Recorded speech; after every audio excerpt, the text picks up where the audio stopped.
On a damp afternoon in 1938, Columbia University mathematics professor Edward Kasner was drafting a popular mathematics book.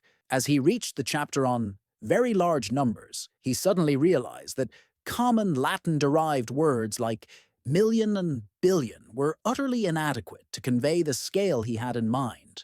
So he posed the problem to his 9-year-old nephew, Milton Serrata, who was sitting on the living room rug, flipping through comic books. Uncle needs a word bigger than a billion, bigger than a trillion, bigger than any name that exists, Kasner said. Can you make one up? The child looked up and blurted out a strange syllable. Googol. In that moment, mathematics gained its first dedicated name for 100 dollars, a 1 followed by 100 zeros.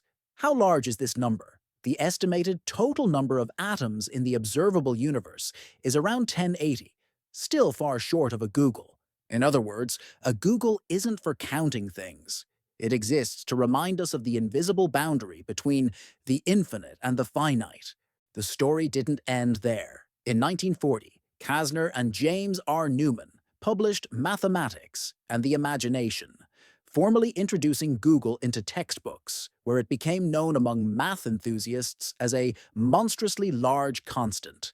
The book also casually invented an even larger number, the Googolplex, which is 10 raised to the power of a Googol. If written out in standard decimal form, as a 1 followed by a Googol of zeros, there literally isn't enough space in the universe to contain all the digits.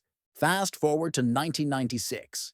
In a cramped Stanford University lab, two PhD students, Larry Page and Sergey Brin, were grappling with their new search engine algorithm. The project was then codenamed Backrub, based on the idea of ranking web pages by analyzing backlinks. The name was cute, but felt entirely mismatched to the vastness of the web. One late night in September 1997, the team gathered around a whiteboard for a brainstorming session.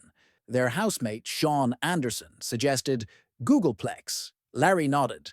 Let's shorten it to Googol. It's huge and it's cool. Anderson immediately opened his laptop to check domain availability, but his fingers inadvertently typed Googol.com.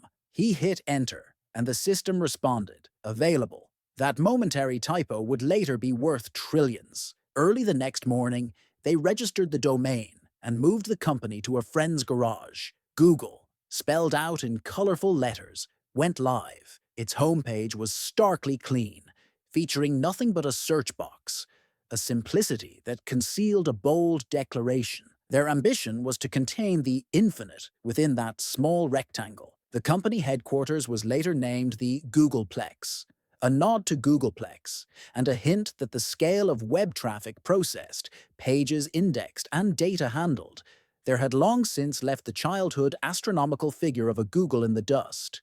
Today, when you casually type Googol into your browser, you rarely remember that this word, spelled billions of times a day, originated as a nonsense syllable uttered by a child. You're even less likely to realize that behind those colorful letters lies a story that began with a simple, fateful typo.